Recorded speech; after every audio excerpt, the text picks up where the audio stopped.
Aim right, achieve big at KR Mangalam University. क्या बिहार में सब कुछ फ्री हो गया है? आम आदमी की जान भी फ्री है, बिजली भी फ्री है, अपराधियों की गोली भी फ्री है और सरकार अपनी जिम्मेदारी से फ्री है। प्राची जी, इसको कैसे मैं कह सकता हूं कि जान की कीमत नहीं है।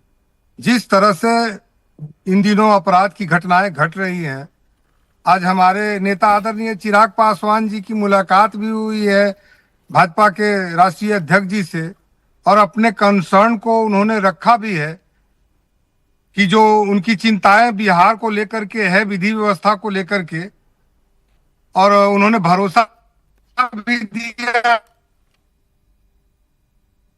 किया जाएगा। लेकिन राजनीतिक कारणों से हो चाहे किसी और कारणों से हत्या हो, पता लगाना सरकार का ही काम है, और सरकार किसी सीजन से या किसी समय काल खंड से जोड़ करके नहीं देख सकते हैं। चलिए ठीक है सर, और मैं कहीं ना कहीं हमारी जवाब तो आज हमारे लिए, हमारी सरकार के आपका लिए कनेक्शन थोड़ा सा दिक्कत कर रहा है, फ्रीज हो रहा है आपका फ्रेम। मैं आपके पास लौटूंगी, अनवर पाशा जी के पास चली जाती हूँ। विपक्ष में रहकर वो मुद्दे उठा रहे हैं। जितना अनवर पाशा जी आप इन्हें घेरने की कोशिश करते हैं, लगता ऐसे है कि वो उल्टा आप ही पर दाव खेल देते हैं। आप आज की बात करते हैं, वो कहते हैं 2005 से तो बहुत बेहतर हालात हैं, संगठित क्राइम हमने कम कर दिया। आप कोई किसी के बराबर में बैठ के गोली मार दे तो सरकार क्या करे? प्राची जी, ये बहुत ही हास्यास्पद स्थिति है। बिहार में क्राइम अपने चरम पर है।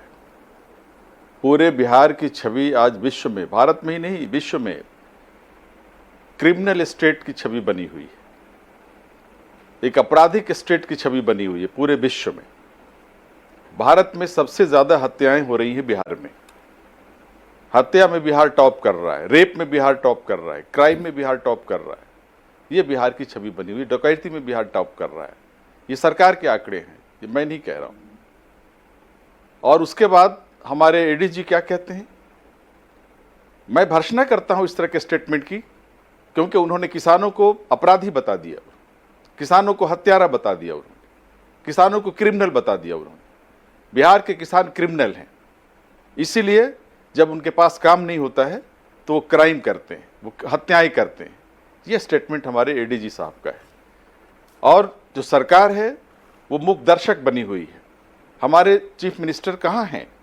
एक शब्द नहीं बोला उन्होंने बिहार की इस परिस्थिति पर। वो होम मिनिस्टर भी हैं बिहार के, पुलिस व्यवस्था उनके हाथ में है। वो सामने आकर क्यों नहीं बयान देते? ये हत्याएं कब रुकेंगी? बिहार की जनता है वो हत्याओं के गिरफ्त से कब बाहर आएंगे? ये क्राइम कब रुकेगा? कौन सा ऐसा तबका है बिहार का जो हत्याओं का शिकार नहीं हो रहा है? आज जो व्यवसायिक तबका है, बिजनेसमैन है, वो बिहार छोड़कर बाहर जा रहा है, उसकी हत्याएं हो रही हैं। और एक दो नहीं, दसियों हत्याएं ऐसी हो चुकी हैं। हर दिन कम से कम आधे दर्जन हत्याएं होती हैं। और उसके बाद सरकार जो है बैठी हुई है, कहती है ये तो आपस के झगड़े हैं।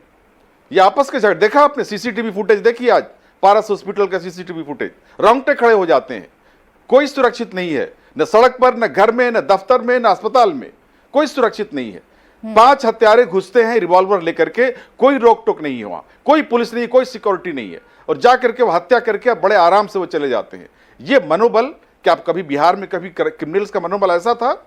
जंगल राज की बात करते हैं, हत्या राज में बदल के रख दिया इस बिहार को, क्रिमिनल राज में बदल के रख दिया इस बिहार को। किस मुंह से ये जंगल राज की बात करेंगे? शर्म आनी चाहिए इन लोगों को। बिल्कुल ठीक आज है। जिस तरह की व्यवस्था वहां बनी हुई है पूरे बिहार में, ये सिर्फ पटना नहीं, पटना क्रिमिनल कैपिटल बन के रह गया है, क्राइम का कैपिटल बन के रह गया है। एडीजी के सामने रिवॉल्वर लहराते हुए, फायरिंग करते हुए अपराधी गुजरते हैं।